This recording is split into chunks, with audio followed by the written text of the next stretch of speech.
Hello there, this is Big Benedict. We're playing Dead Space on the PC on Impossible difficulty, and this is my guide for no damage, no hurt for the game on the aforementioned difficulty.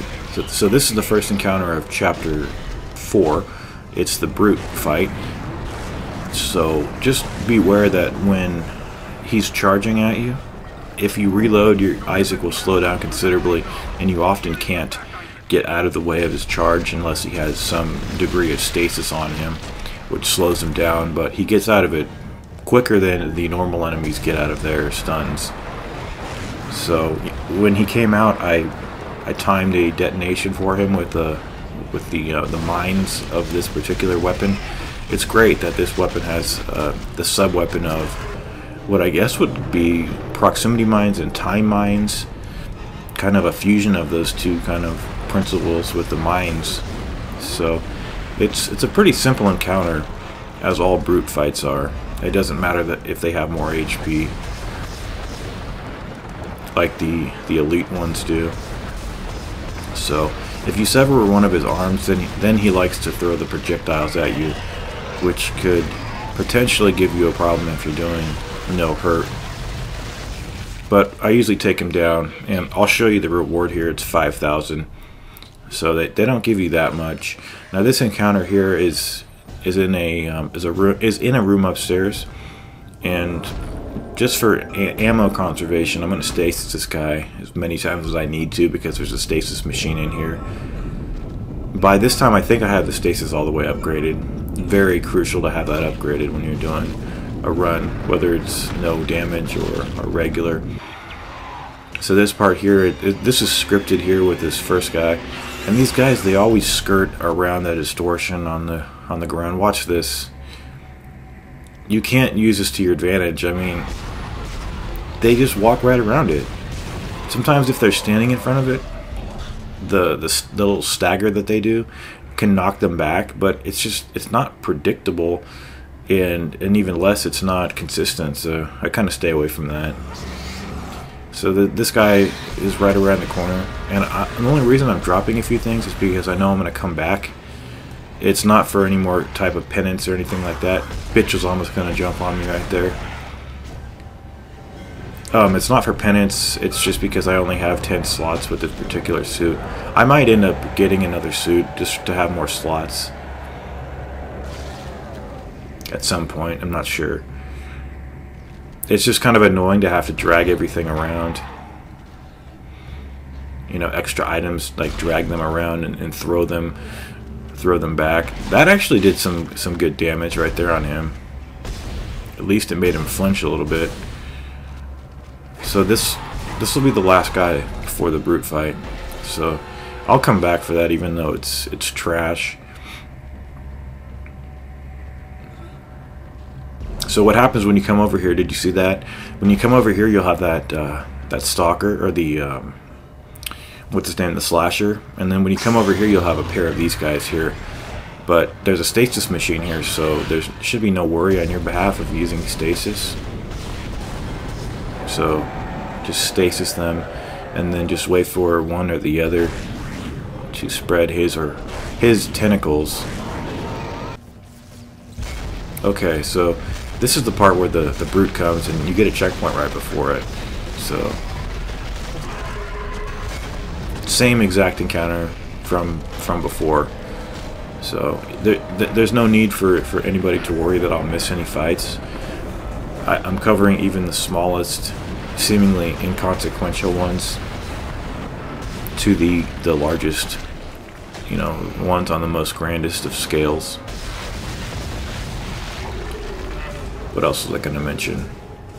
Yeah, it's pretty good if you want to stasis him and then use the time mines with the line gun. It's a great gun, but it's slow and you can't speed it up. That's the irony. You can speed the reload up, but you can't speed how fast it fires, which is regrettable.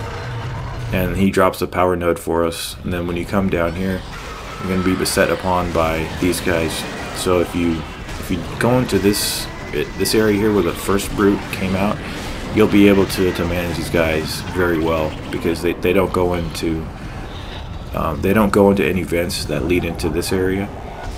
And what they actually do is there's a wall, like a very high wall right above where we're at, and that's where they drop out of. You'll see them do it.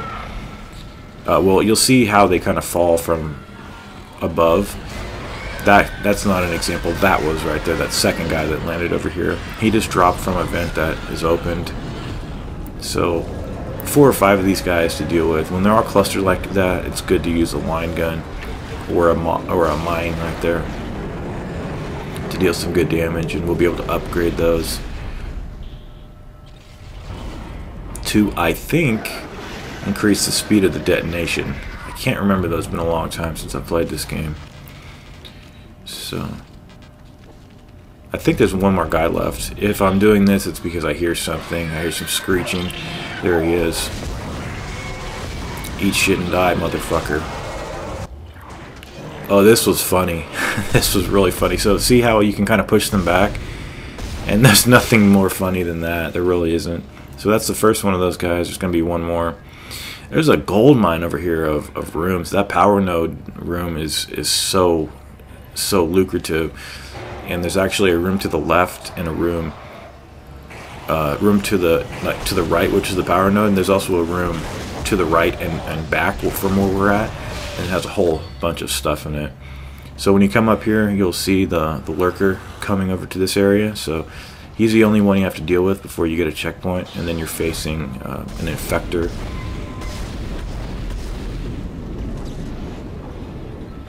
Okay, so this is the checkpoint area, and I'm going to use a contact beam to blast these guys here.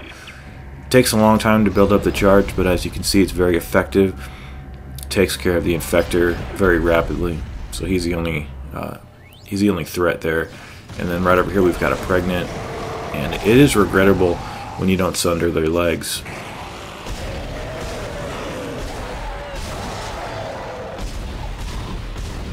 So now that we're moving on into a little bit further into the game, we get the elite enemies here, the more infected ones.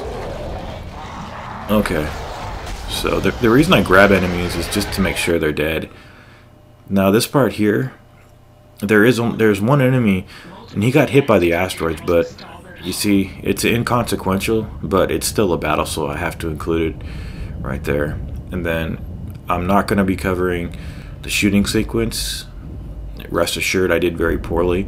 And right here, you don't have to worry about the asteroids coming back, because it switched back to automatic firing of it, the cannon. It's automatic firing again. So there's about 2 or 3 of these enemies here. Beautiful gun, beautiful effects. Now the alt fire for this gun is a ground blast, which I'm going to be upgrading. This was definitely the most annoying part. We have some appendages of a divider. It's a little bit of foreshadowing of the divider, although how you would know it makes a divider, I wouldn't know. I don't think you could know. But at least when you see the divider, you might, well, the head part of it you would definitely know. So these guys come through like if they're in the other room, they'll drop down, they'll go through the vent and land in the room where you're at, so just watch out for that. A lot of close calls over here, but it doesn't much matter because the checkpoint's right here and I can keep restarting. So you're seeing me refrain from the states just because, don't want to be too wasteful in this game.